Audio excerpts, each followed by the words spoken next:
so much, everybody. Please feel free to have a seat. Feel free to get comfortable.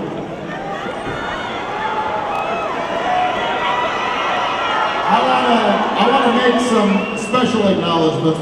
First of all, the Marydale High School Marching Band.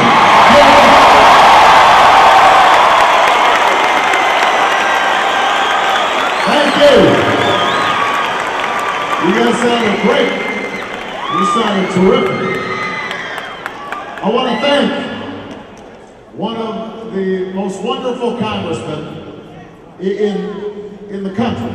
Somebody who is passionate about change, somebody who has worked tirelessly to provide decent educational opportunity for people, who cares about health care, who cares about jobs, who has always stayed close to the grassroots. And that's why I'm so proud to have his support and his endorsement. I want everybody to give a big round of applause to Congressman Raul Grijalva. Give it up for Congressman.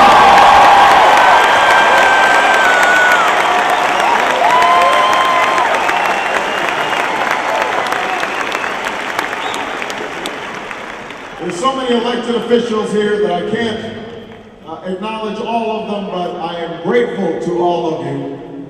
We have just an extraordinary leadership team here in Arizona who's helping to put our organization together in preparation for Tuesday. But, in addition to the elected officials, I want to give a special acknowledgement to all the volunteers, all the precinct captains, ordinary people who are doing extraordinary things on behalf of this campaign. Thank you very much. Thank you. This is your campaign.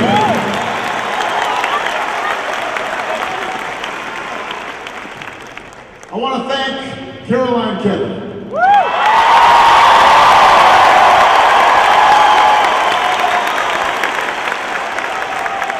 I've known Caroline for a while now, but mostly I knew her from a distance as somebody who embodies the hopes and ideals of so many, whose family has done so much for this country, but who personally has worked tirelessly.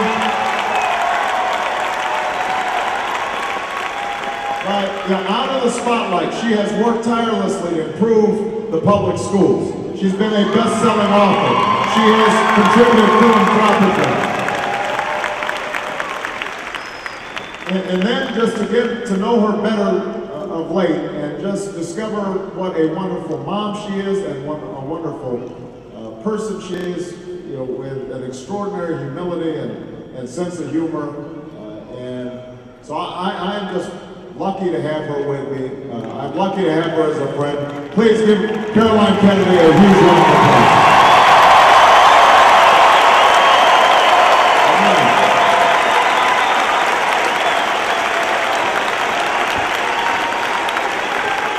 And finally, what can I say about one of the best governors in the country?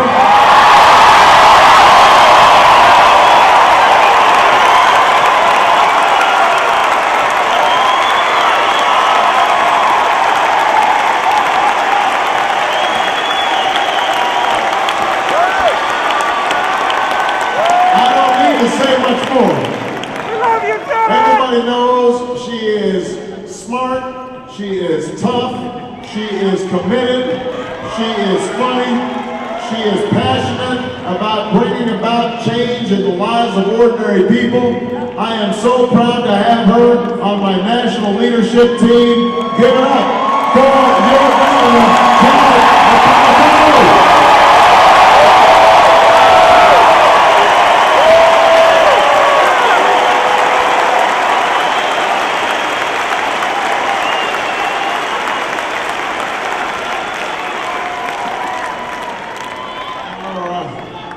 Well, listen.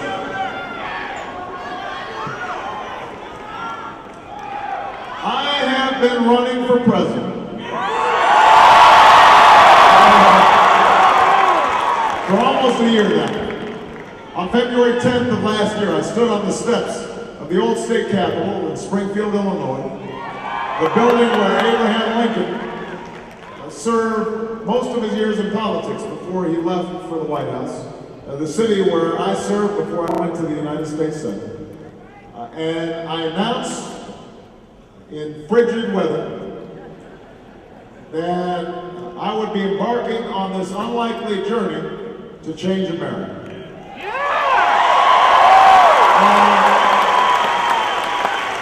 I have to tell you that some people ask me, why are you running this time?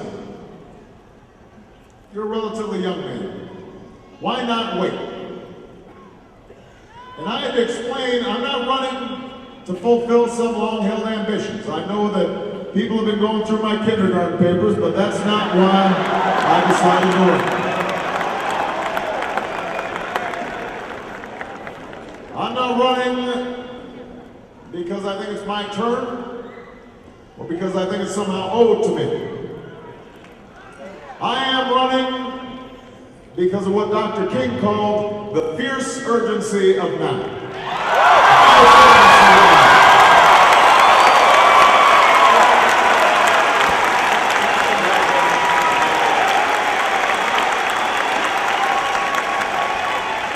Because I believe there's such a thing as being too late. That hour is almost upon us. We are in a defining moment in our history. Our nation is at war. Our planet is in peril. The dream that so many generations fought for feels like it's slowly slipping away. You see it in your own lives, in your own communities, in your own families. People are working harder just to get by. People are fearful of losing their homes because of predatory lending practices. People are worried about losing their jobs because of a softening economy. People have never paid more for college, never paid more for gas at the pump.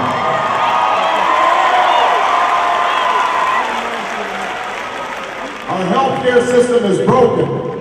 Our schools, despite the slogans, leave millions of children behind, unable to compete in a global economy.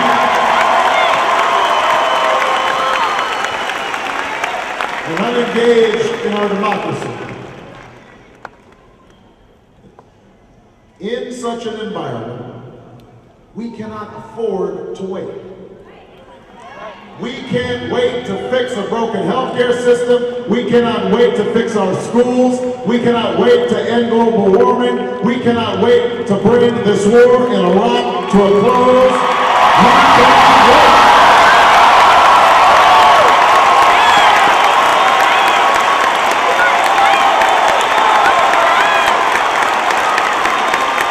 We cannot wait.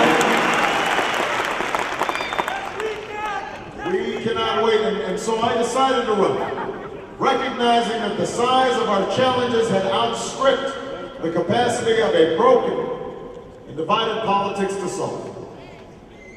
I was betting that the American people were hungry for something new. That they wanted a politics that was based on our common values and our common ideals. A politics that wasn't about tearing each other down, but lifting the country up.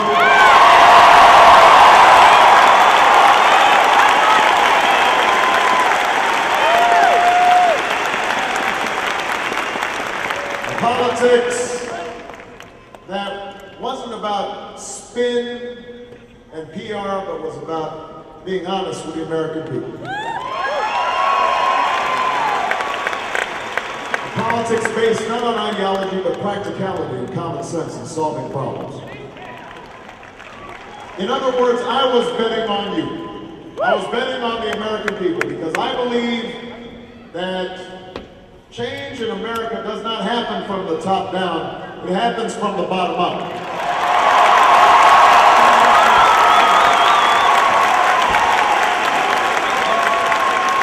And I do not believe that we are as divided as our politics would suggest. I've met the American people. They are a decent and generous people. And I was betting that They were willing to sacrifice and work hard for future generations. And if we could just gather our voices together, people from all walks of life, black, white, Hispanic, Asian, Native American, old, young, gay, straight, there was no problem that we could not tackle. There was no destiny that we could not fulfill. And Arizona, I'm here to tell you that my faith in the American people has been vindicated. Because as I travel all across the country, people have been spirited, engaged, excited in this election. Look at this crowd. People have been coming out in record numbers. People have been listening to the debates. They've been reading the policy papers of all the candidates. Now, I'd like to take all the credit for this. I would. But I have to admit that part of the reason everybody's so excited is they know that they will be selecting this November the next president of the United States. And whatever else happens, you know that the name George W. Bush will not be on the ballot.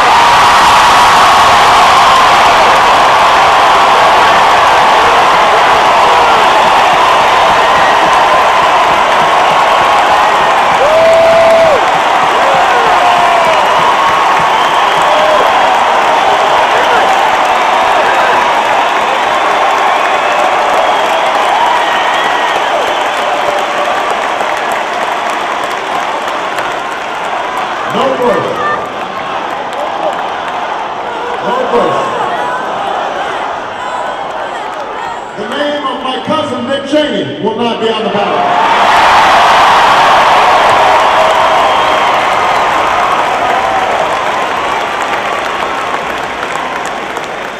That was really embarrassing when that news came out. You know, when they do these genealogical surveys, you're hoping you're related to somebody cool. Like Caroline Kennedy or Willie Mays or somebody. But Dick Cheney, that's a letdown. But his name won't be on the ballot. His name will not be on the ballot. Which means that the era of Scooter Libby justice and Brownie incompetence and Karl Rove politics will finally be over next year.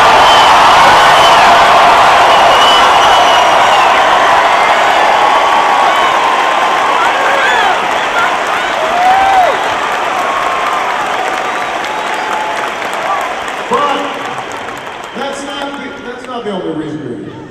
It's easy to be against something. Part of the reason you're here is because you want to be for something. The American people are anxious about their futures. They don't want to just look backwards, they want to look forward. I know this because I've been in conversations with you. You've told me your stories. And all too often they've been stories of struggle and stories of hardship. All across this country I've met workers who, after 20, 30 years of putting their heart and soul into a company, making profits for shareholders, suddenly they have the jobs shipped overseas, and they're left without a job, without health care, without a pension, trying to figure out how they're going to survive on a $7 an hour job at the local fast food joint. All across America, I mean retirees who've seen their former companies go through bankruptcy, dump their pensions, even as the CEO of the company gets a golden parachute or bonuses for him or herself. All across this country, I meet teachers who are working. I meet teachers who are working second jobs because that's the only way they can make ends meet. And those same teachers digging into their own pockets to buy school supplies that should have been provided at the school.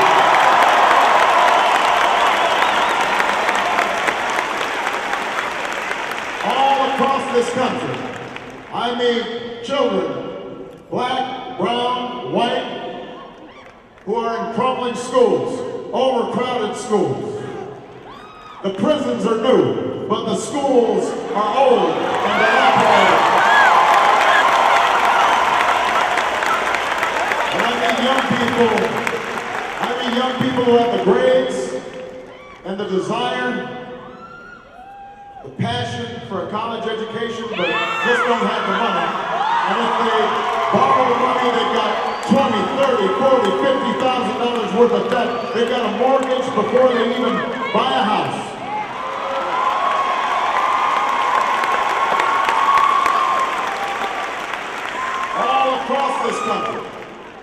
All across this country, I meet veterans of Iraq and Afghanistan who are proud of their service, and rightfully so, because they have done everything that has been asked of them. They have performed magnificently on behalf of this country.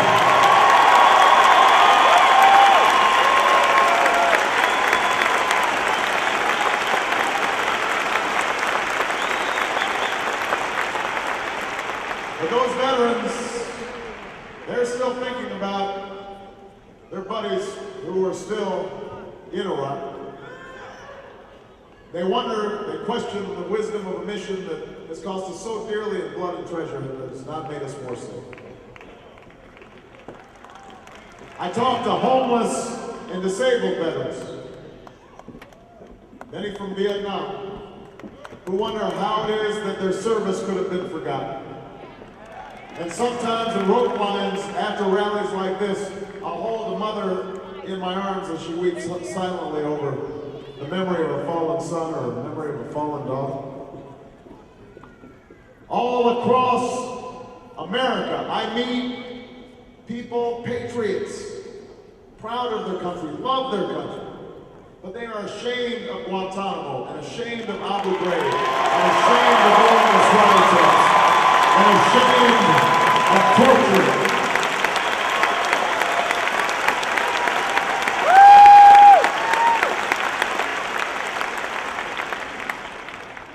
They love this country.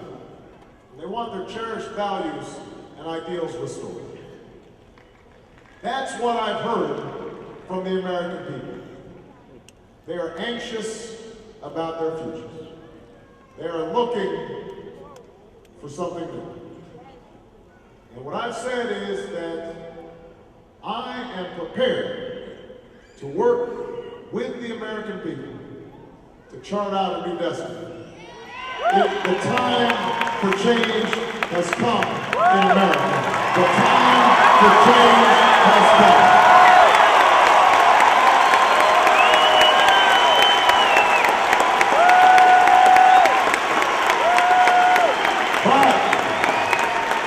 But what I've also told the American people is I can't do it by myself. You have to be ready for change. To be committed. Remember I said, change doesn't happen from the top down, it happens from the bottom up. The American people have to be ready for change. But if you're ready for change, then we can go ahead and tell the lobbyists that their days of setting the agenda in Washington are over. They have not.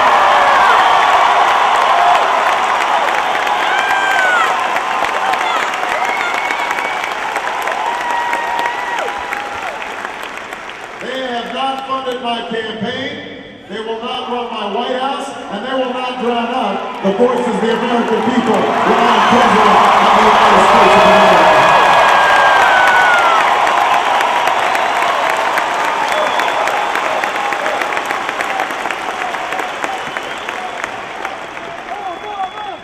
If you are ready for change, then we can stop talking about the outrage of 47 million people without health insurance and start doing something about it. This is personal for me. This is personal for me. My mother died of cancer when she was 53 years old. And that was tragic enough. She never saw her grandchildren. But what made it worse was watching her on her hospital bed reading insurance forms because she had just gotten a new job. And the insurance company was saying, maybe there's a pre-existing condition, we don't have to pay for your medical care. I know what it's like to see a loved one suffer. Not just because they're sick, but because of a broken healthcare system. It is wrong. And that is why I said I'm going to put forward a plan. I will put forward a plan that says everybody in America will have access to health care that is at least as good as the health care I have as a member of Congress.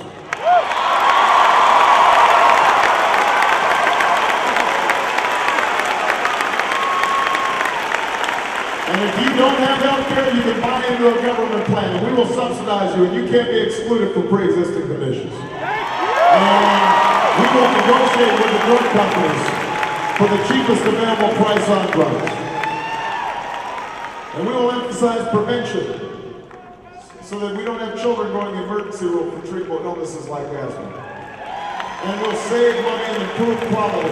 And if you've already got health care, then we're going to work to lower your premiums by $2,500 a year.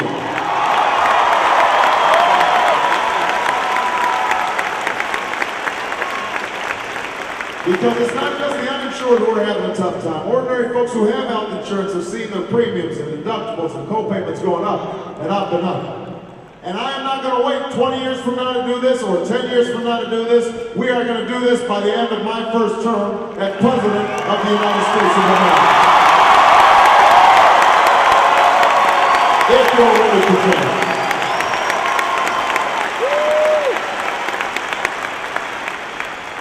If you are ready for change, and we can make sure that every child has the best education that this country has to offer. From the day they are born to the day they graduate from college. We know what to do. What's been missing is a sense of urgency, a sense that every child matters to us. They're not those children, they're our children.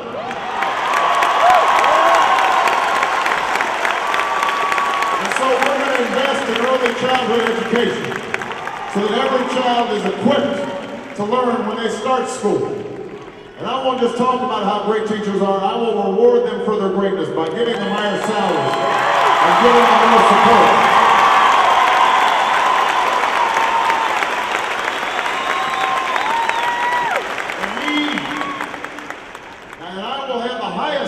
For our schools. I want all of our children to be able to compete. But that high standard will not be measured just by a single high-stakes standardized test, because I don't want teachers teaching to the test. I want our children learning art and music and poetry and literature and science.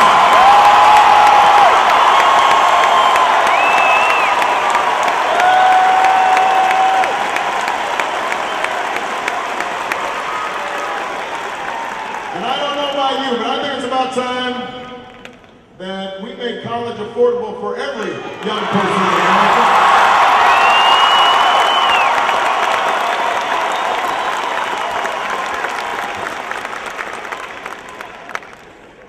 I put forward a plan, every young person, every year, $4,000 tuition credit so that they can afford to go to school, aren't loaded up with debt. Now, young people, you will have to provide something in return.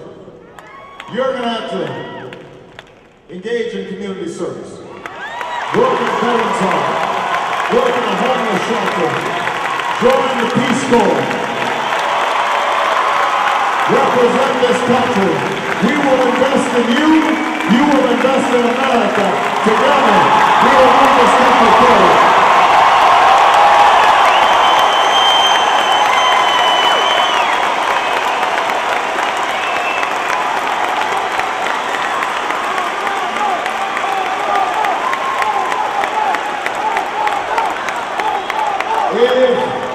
If you are ready for change, then we can start having an energy policy that makes sense. We can stop sending $1 billion a day to foreign nations. We know what to do. We have to cap the emission of greenhouse gases to halt global warming. We have to charge polluters, generating billions of dollars that we can reinvest in solar and wind and biodiesel, the clean, renewable energies of the future.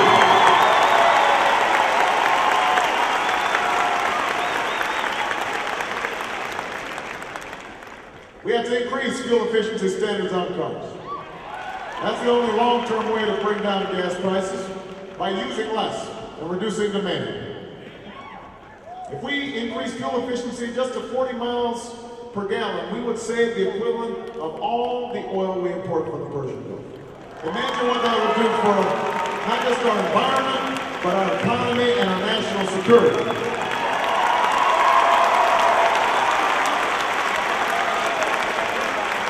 And by the way, when I made that proposal, I didn't do it in front of the Sierra Club. I went to Detroit and talked to the automakers, and I told them they had to change their ways. And I will have to admit, the room was really quiet. Nobody clapped.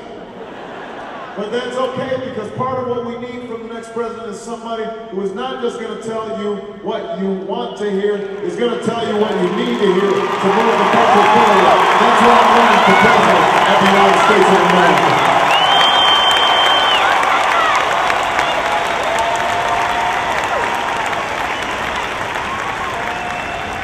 If you are ready for change, we can have an economy that is balanced. I believe in the marketplace. I believe in capitalism. But I also believe that our economy works best when it's working for everybody. If we've got CEOs making more in 10 minutes than ordinary workers are making an entire year, and the CEO is the one who's getting the tax break, then something is amiss. Something is wrong.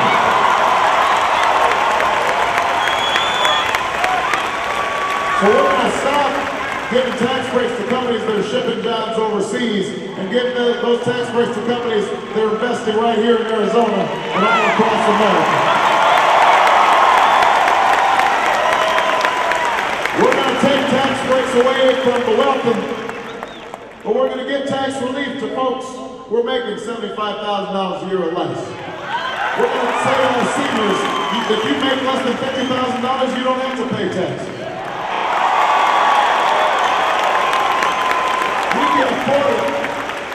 We can do right by our workers. We can have trade agreements that have labor standards and environmental standards, so that we don't have a race to the bottom, but we're lifting all workers around the world up. And the environmental standards of this planet, all around the world, we are lifting them up. And I won't just raise the minimum wage every 10 years. We're going to raise the minimum wage to keep pace, so that workers are not poor. If you work in this country, you should not be poor. And we are going to change that in America when the President of the United States.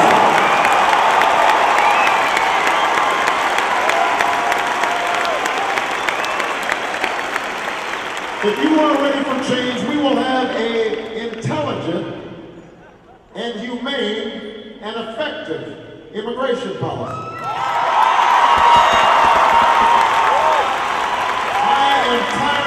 Immigration used as a political football. We can be a nation of laws and a nation of immigrants.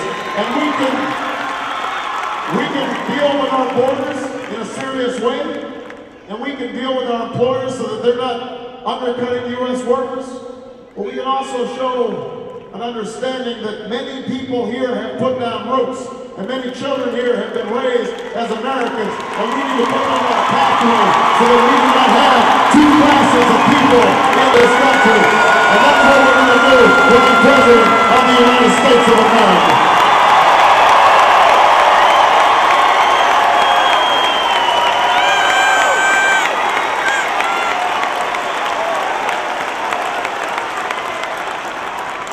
If you are ready for change, then we can go ahead and stop thinking that somehow there's a contradiction between our safety and our security on the one hand, and the standing that we hold in the world on the other. You know, as Commander-in-Chief, my job will be to keep you safe. And I will do whatever is required to accomplish that task. I will not hesitate to strike against those who would do us harm. And part of that means maintaining the strongest military on earth. It means training our troops properly and equipping them properly and putting them on proper rotations and treating them properly when they'll come home. Our veterans shouldn't have to beg for disability payments. They shouldn't have to beg to get into the VA.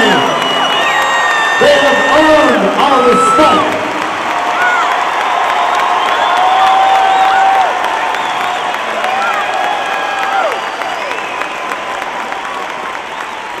But part of keeping you safe is deploying that military wisely. And the war in Iraq was unwise.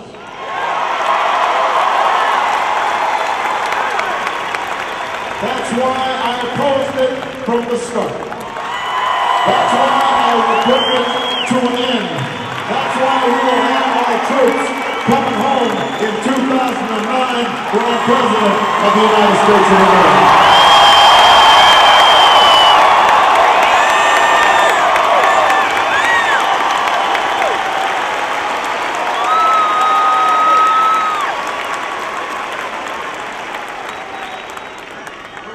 Troops home, we will be in a position to finish the fight against Al-Qaeda in Afghanistan.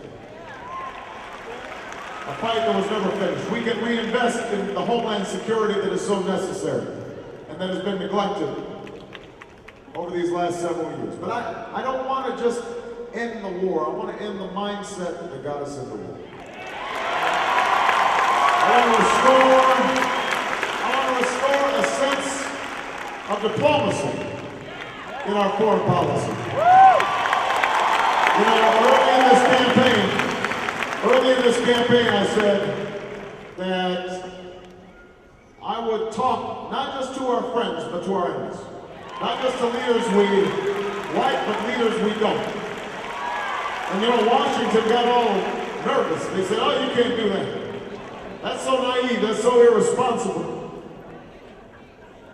And I had to explain that there's nothing irresponsible about it. I'm reminded of what Caroline's father once said. He said we should never negotiate out of fear, but we should never fear to negotiate. That's what strong countries and strong presidents do. They talk to their adversaries. They tell them where America stands. They try to resolve our differences without resort to war. And that's what I will do as President of the United States of America.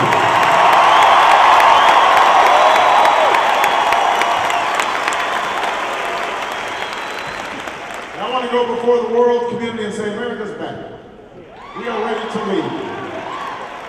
And yes, we will lead against terrorism. We will lead in locking down loose nuclear weapons and try to reduce nuclear stockpiles around the world. But we will also lead in helping to build schools that teach math and science instead of hatred of Americans. We will lead by helping to build public health infrastructure in poor countries to deal with the devastation of HIV/AIDS. We will lead by bringing an end to the genocide in Darfur. We will lead by closing Guantanamo and restoring habeas corpus and setting an example for human rights and justice. That is America's leadership.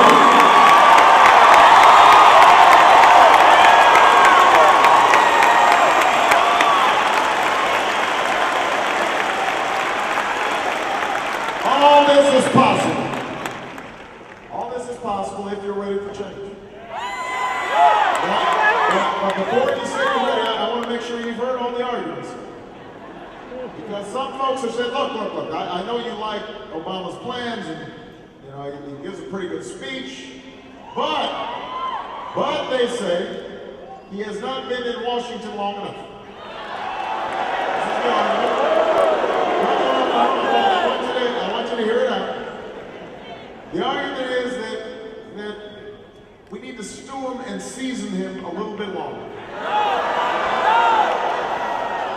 We need to boil all the hope out of him. And then maybe he'll be ready sometime when he talks and acts just like us. That's the argument. I have to say, the American people don't seem to be buying this argument.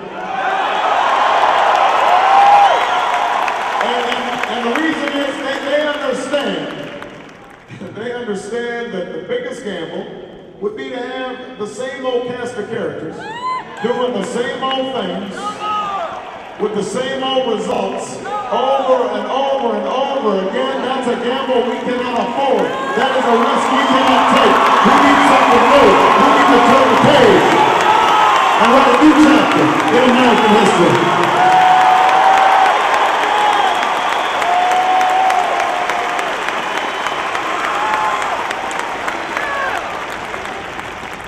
We don't just need somebody who's ready on day one. We need somebody who is right on day one.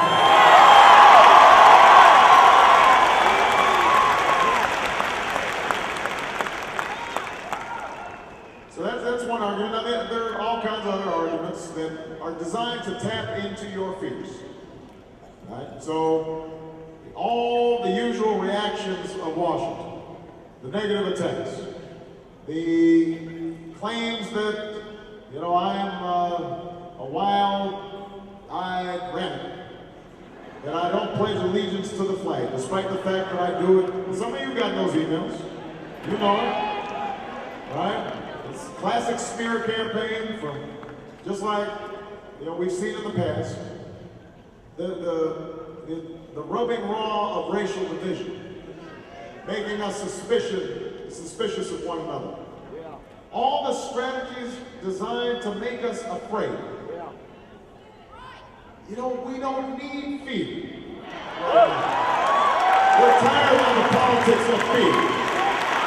We're tired of the rumor mongering. We're tired of the smear campaigns. We're tired of the racial division. That's all in the past. We want to go forward. We want to go to the future.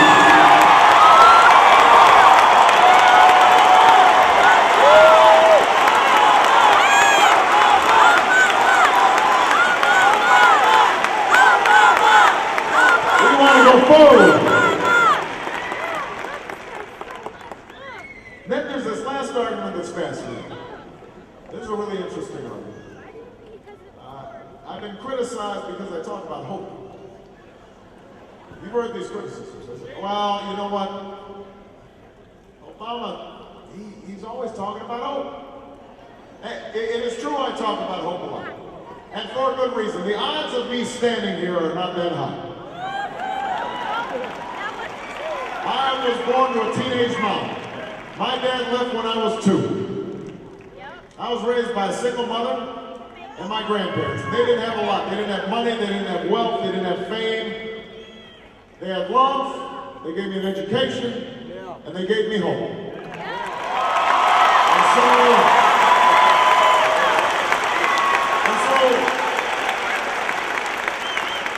And so it's true, I talk about hope a lot. I put hope on my signs.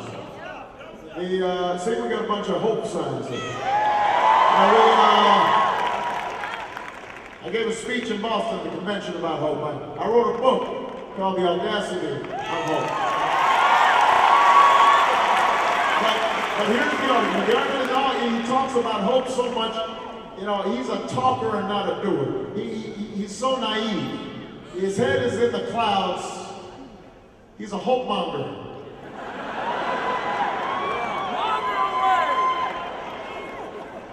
The implication is that somehow if you are hopeful, that you must be naive, you must be engaging in wishful thinking, that you are somehow passive, shirking from a fight, unable to struggle on behalf of your dreams. That is not what hope is. Hope is not blind optimism. Hope is not ignoring the challenges, the roadblocks that stand between you and your dreams. I know how hard it will be to create a healthcare system that works for all Americans. The insurance, the drug companies, they're not going to give up their profits without a fight. I know that it will be hard to have an energy policy that saves the planet, saves your pocketbook. The oil companies like it the way it is.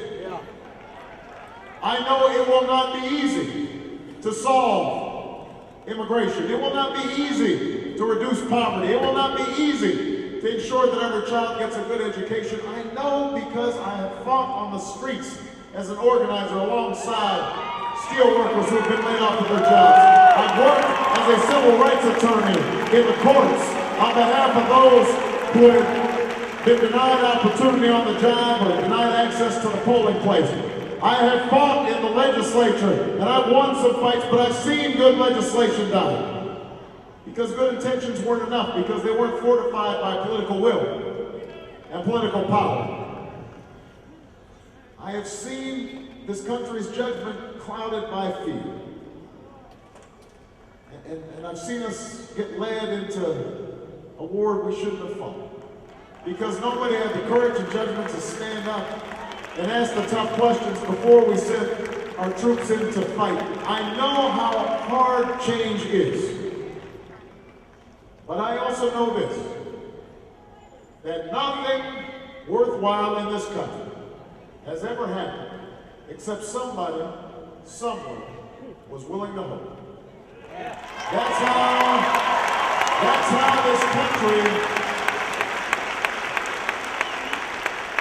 how this country was founded. A group of patriots declaring independence against the mighty British Empire. Nobody put their money on that. Yeah. Slaves and abolitionists resisting that wicked system. And a new president charting out a new course to ensure that we would not remain half slave and half free. The greatest generation.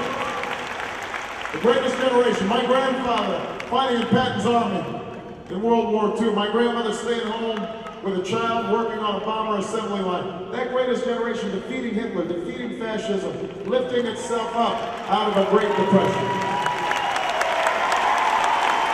That was hope. Women winning the right to vote. Workers winning the right to organize. Young people traveling down south to march and to sit in. Some beaten, some going to jail, some dying for freedom's cause. That's what hope is. That's what hope is. Imagining and then working for, then fighting for what did not seem possible before. There is no such thing as false hopes. If you are willing to work and fight for it. When Kennedy looked up at the moon, he didn't say, "That's too far." When Dr. King stood on the steps of the Lincoln Memorial, he didn't say, "Go home. We cannot overcome." There is a moment in the life of every generation, if it is to make its mark on history, when that spirit, that hopefulness has to come through. When we shed our fears and our doubts and our cynicism, when we trust our gut, what we know inside ourselves, that we can do better, that we can be more just, that we can be more generous, that we can create opportunities for all people, that we can stop being divided, that we can roll up our sleeves and remake this nation, block by block, precinct by precinct, county by county, state by state. Arizona, this is our moment. This is our time. And if you are willing to stand with me and vote for me, then we will not just win the nomination. We will not just win the general election. But you and I, together, we will transform this country and we will remake the world. Thank you, everybody.